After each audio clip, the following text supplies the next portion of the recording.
Le Monaco Economic Board vient d'organiser une mission en Slovaquie et en Moldavie. Chaque pays sa particularité. La Slovaquie, au centre de l'Europe, son économie est une des plus dynamiques de l'Union et est devenue très attractive pour les investisseurs avec une croissance régulière supérieure à 3% chaque année. 3,3% de prévision en 2017 par exemple. Les industries slovaques sont très performantes en termes de sécurité, d'informatique ou encore dans l'industrie automobile. De l'autre côté, la Moldavie en Europe orientale. La Moldavie se remet à peine d'un scandale d'État. Il y a un an, 1 milliard de dollars disparaissaient des caisses de l'État, ce qui correspond quand même à 12% du PIB.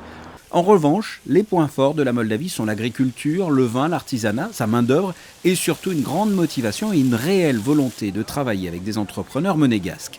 Le Monaco Economic Board a profité de la visite officielle du prince Albert II dans ces deux pays pour y organiser des forums économiques. Le souverain nous ouvre toutes les portes. Et donc ça nous facilite nos voyages d'affaires, ça facilite les contacts. Nous avons beaucoup plus de businessmen qui viennent nous rencontrer que si nous étions le seul Economic Board. Première destination, Bratislava, la capitale slovaque. Le souverain a ouvert officiellement le forum économique. Michel Dota, à cette occasion, a signé un deuxième accord avec la CCI slovaque afin de poursuivre et de développer les échanges commerciaux entre les deux pays. La délégation économique de Monaco était composée de 24 personnes représentant 18 entreprises. Ils se sont entretenus avec une centaine d'entrepreneurs slovaques durant ce forum. Une journée qui s'est poursuivie par un dîner au palais présidentiel. De Bratislava, la délégation s'est rendue à Chisinau, la capitale moldave, avec un avion affrété par le Monaco Economic Board. 17 personnes représentant 15 entreprises monégasques ont fait le déplacement. Nous sommes ravis que cette délégation économique monégasque vienne à notre rencontre et leur montrer quels sont les secteurs où nous pourrions travailler ensemble, leur montrer que nous pouvons être une destination pour faire du business ou du tourisme. Et c'est très bien d'avoir pu organiser des rencontres en B2B pour que les entrepreneurs moldaves puissent se présenter et que l'on connaisse aussi un peu mieux les entreprises monégasques.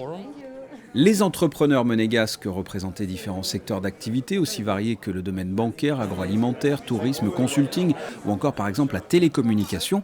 Les télécoms moldaves devraient être privatisés. Vous savez qu'on a une grosse part de notre activité à l'international et aujourd'hui la Moldavie est en train de réfléchir sur la privatisation de son opérateur principal qui s'appelle MOL Telecom.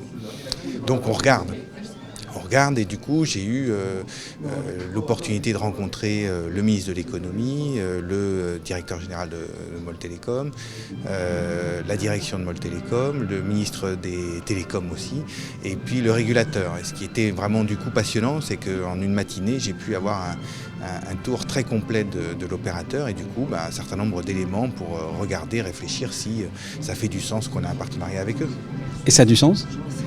C'est un peu tôt pour le dire, mais en tout cas, ils sont très volontaires et ils sont très ouverts. Au total, 130 entrepreneurs moldaves sont allés à la rencontre de leurs homologues monégasques. Une belle surprise.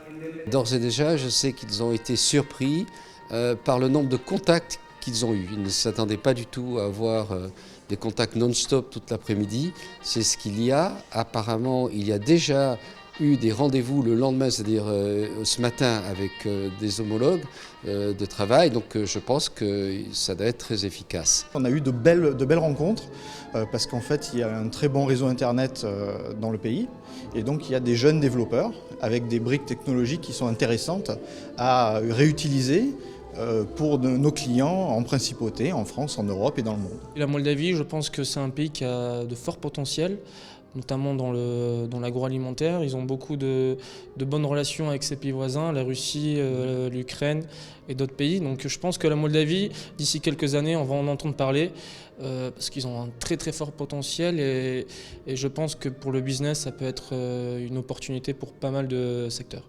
Le souverain a ouvert quelques jours plus tôt le forum économique en Slovaquie. Eh bien, il a clôturé le forum organisé ici en Moldavie, où 2 accords économiques ont été signés par le Monaco Economic Board, avec tout d'abord l'association moldave Business People, et ensuite avec le MIEPO, l'organisation moldave en charge de la promotion des exportations et de la prospection d'investisseurs.